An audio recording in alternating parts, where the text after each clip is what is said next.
अच्युताच्या अज्ञानी जन्मले ते अन्यथा ज्ञान, ते स्वर्ग नरक कर्मभूमी मोक्षे या चतुर्विधाते अपजीवित असे.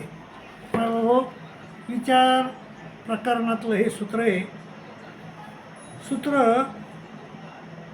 अतिशय महत्त्वाचं आहे आणि थोडं सांगायला तुम्हाला थोडा वेळ बी लागेल. मोठं आहे सूत्र. तर जो अच्युत म्हणजे परमेश्वरानं आपल्याला जे ज्ञान दिलं ते ज्ञान आपण गमावलं.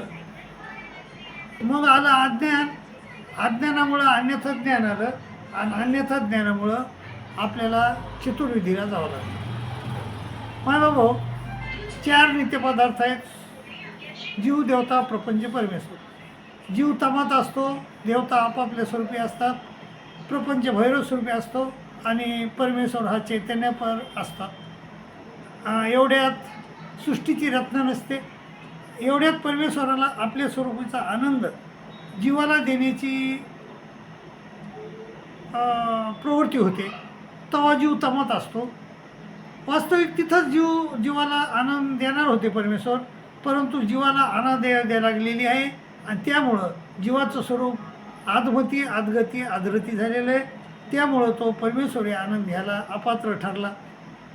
मग परमेश्वर ठरवतात की जीवाला तमातून बाहेर काढावं, त्याला प्रपंचाची रत्न करावी, त्याला प्रपंचात आणावं आणि प्रपंचात आणून त्याला ज्ञान द्यावं. आपण स्वतः अवतरून जावं, आपण त्याला ज्ञान द्यावं आणि ज्ञान देऊन त्याला आचरण करून घ्यावं त्याच्याकडून आणि आचरण करून घेऊन त्याचा अनादि अगदीचा छेद करा.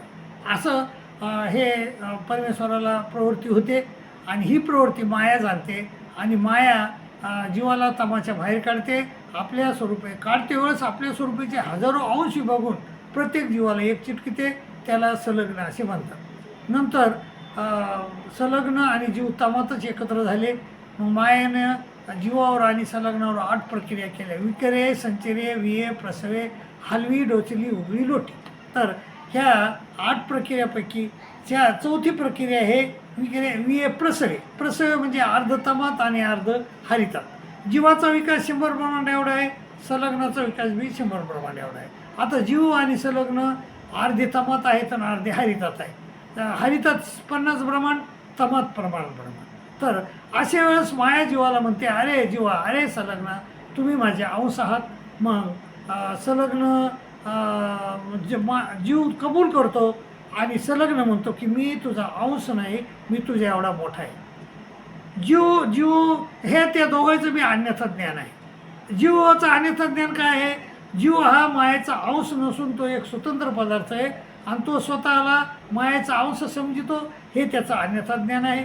आणि संलग्न हा माया तिचा अंश आहे, तो काही तिच्या एवढा मोठा नाही, माया एवढा, हे त्याचं अन्यथा ज्ञान आहे.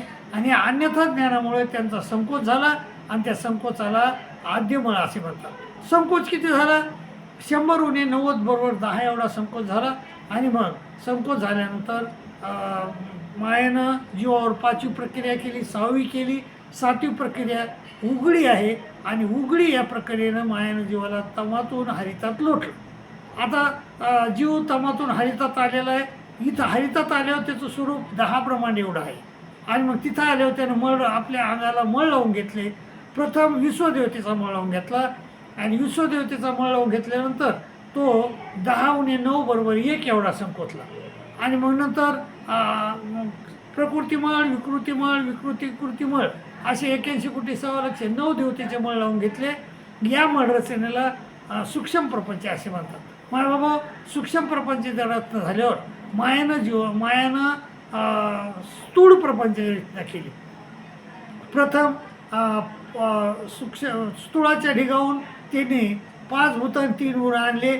एक जूट तयार केला, 8 जुटीचा एक विटोला तयार केला, 8 विटोल्याचा एक परमाणू तयार केला आणि अनेक परमाणूचा एक भेंड तयार केला.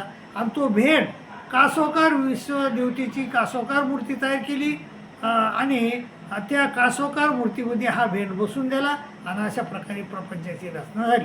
आणि मग मायानं जीवावर 8वी प्रक्रिया केली, तिला लोटी असे म्हणतात. माझ्या बाबा, जीवाला मायेनं प्रपंचातून म्हणजे हरितातून प्रपंचात लोटलं आता इथं आल्यानंतर जीवाला चतुर्विधीला घालायला पाहिजे, स्वर्गाला, नरकाला, कर्मभूमीला, मोक्षाला. परंतु हा जीव प्रथमच तमातून निघालेला आहे. तर प्रथम तमातून निघालेला असल्यामुळं त्याच्याजवळ कोणतंही कर्मलेप नाही. आणि मग नसल्यामुळं तर कोणा जीवाला कोण्या कर्मफळात घालावं, तसा तो अन्याय होईल. तर मग कोणाला उगाच नरकाला घालावं का? नाही, तसं घालता येणार नाही. मग काय केलं परमेश्वरानं? 3 सृष्ट्या रचना केली. 3 सृष्ट्याची रचना केली, त्याला मूळ सृष्ट्या म्हणतात. प्रथम जीवाला 12 वर्षाचे मनुष्याचे देह दिले, अतिशय सुंदर. आणि स्वतः बी 12 वर्षाचे देह स्वीकारले आणि प्रत्येक जीवाला ज्ञान दिलं. ते जीवानं ज्ञान गमिलं आणि मग आगंतुक कर्म केले. आणि मग जेव्हा परमेश्वराला खंत आली, परमेश्वरानं त्या सृष्टीचा संहार केला आणि मग पुन्हा जीव तमात गेले आणि बरेच दिवस तिथं राहिले. पुन्हा परमेश्वराला त्या जीवाची कणव आली, पुन्हा प्रपंचरातला गेला आणि पुन्हा जीवाला पुन्हा दुसरी सृष्टी तयार केली. आणि दुसऱ्या सृष्टीमध्ये पुन्हा 12 वर्षाची जन्म दिले मनुष्य देह दिले सगळ्याला. पुन्हा ते स्वतः आले आणि ज्ञान दिलं. दुसऱ्या सृष्टीत बी ते ज्ञान गमिलं जीवानं आणि अनारब्ध कर्म केले.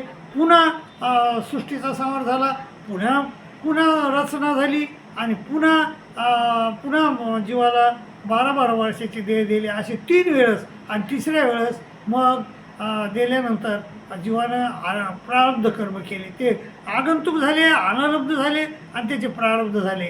आणि प्रारब्ध कर्मानुसार त्याला चतुर्विद्याला घालण्यात आलं. आणि तर हे जे परमेश्वर अच्युताच्या आज्ञेने जन्मले, म्हणजे परमेश्वरानं जे आपल्याला ज्ञान दिलं होतं ते जीवानं गमवलं. अच्युताच्या आज्ञेने म्हणजे परमेश्वरानं दिलेलं जे ज्ञान ते आपण गमवलं आणि आपल्याला मग आला अज्ञान. अच्युताच्या आज्ञाने जन्मले ते अन्यथा ज्ञान. मग अज्ञान आलं, अज्ञानामुळं अन्यथा ज्ञान आलं आणि अन्यथा ज्ञानामुळं आपण चतुर्विधीला गेलो. स्वर्ग, नरक, कर्मभूमी, मोक्ष या 4 विधीला गेलो. असं हे अत्यंत अवघड सूत्र आहे माय बाबा. परंतु मी तुम्हाला सोपं करून दाखवलं, सांगितलं आहे. तर ते तुम्ही हृदयस्थ करा आणि सतत त्याची आठवण करत जा, असं मी तुम्हाला नम्र विनंती करेल आणि तुमची रजा घेईन. आणि हो माय बाबा, जर तुम्ही या ग्रुपवर नवीन असाल तर तुम्ही या ग्रुपला सबस्क्राईब करा, शेअर करा, लाईक करा, अशी पुन्हा एक विनंती करेल आणि तुमची रजा घेईन. दंडोत प्रणाम, दंडोत प्रणाम, दंडोत.